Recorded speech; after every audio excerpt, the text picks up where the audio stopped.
गोदानै बिबान मोननाय सिडली समबाय समिति लिमिटेडनि बर्ड अफ डाइरेक्टरनि बिबानगिरिफोरा 5 बोसोरखौ मोजाङै रायजोनि थाखाय मावफुंलांनो थाखाय 13 नं चिरां इउपिपिएल ब्लकनि आफादगिरि अकुल बसुमतारी खावलायो।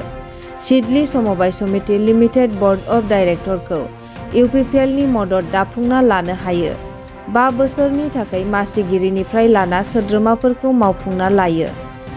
गोदानै मासिगिरि हिसाबै बिबानखौ आजावो नीरज चन्द्र नार्जारिया आरो लोगोसे गासै 9 सा सोद्रोमाफोराबो बिबानखौ नाजावना लायो।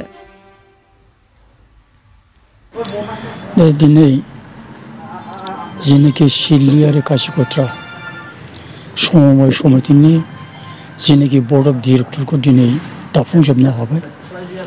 बे दाफुंजोबनो हानायाव गोदानै दाजानाय चेयारमेन, चेयारमेन आरो सोद्रोमा गिबियावनो आं बिथांमोनखौ आंनि तरफनिफ्राय आङो साबायखर बावग्रोबाय। दा आं जोबोद खुसि जादों आरो मोजां मोनदों। थांनाय 17 बोसोराव जिखिनि समबाय समितिनि जेनेखि आय उन्नति जानांगौमोन बेखौ जोङो दाबो नुनो मोनाखै।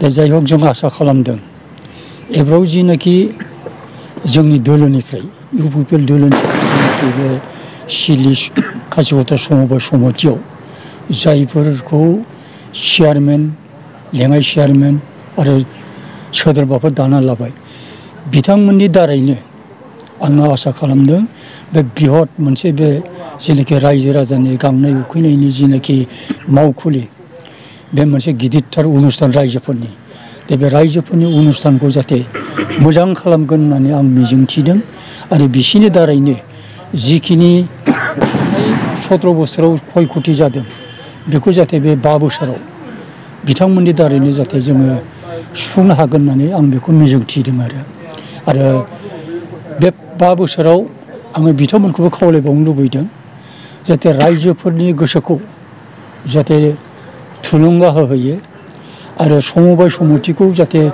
मोजां आवगायलांनायाव जाहाथे माने खामानि मावो बेखौ हेफाजाब मोननायाव जाहाथे अरायबो माने बे 5 बोसोराव जाहाथे रायजो राजाजों मोनसे सोमोन्दो खाथिसिम सोमोन्दो लानानै जाहाथे खामानिफोरखौ मावलाङो आरो बे जेरोखोम जिनेखि अबस्था दा सिडली आरो कासिकत्रा समबाय समितिनि अबस्था बे একটা दुर अबस्था बे दुर अबस्थाखौ नायनानै बिथांमोनखौ आङो आसा खालामबाय बिथांमोना जाहाथे बे समबायखौ मोजांथारै जाहाथे फोसाबो आरो बेखौ उन्नति जौगानायाव लाबोनायजों लोगोसे आरो बिथांमोना जाहाथे बे रायजो राजानि गोसोखौबो थुलुंगा होयो आं बेखौ मिथिबाय।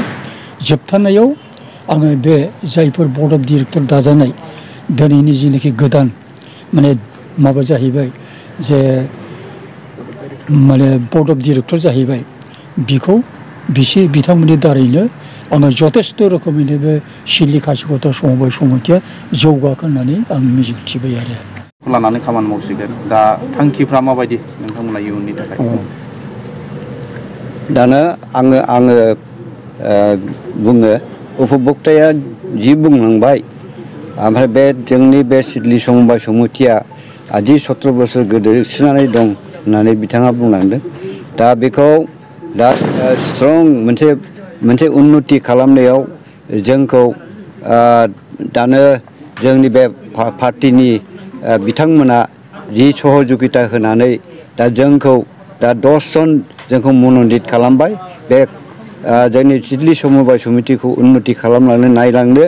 खिन्थु दा आङो चेयारमेन पदखौ मोनदोंब्लाबो खिन्थु आङो खालि चेयारनिल' बिगोमा खिन्थु आङो बे खामानिफोरनि बिगोमा नङा। गासै खामानिया गासैबो पार्टियानो मावलांजोबगोन बिसोरनि सहजुगिता लानानैसो आं गथै खामानिखौ आरो आंनि ग्रुपनि बे जेनाखि 10 जन मेम्बारफोर दं गासैखौ लानानै रायजोफोरखौ लानानै गासैबो उन्नतिखौ मावलांनो आं आखायाव लानाय जाबाय। नोंथांमोना सोरनि मदद मोननानै देरहासार जानो हाखो?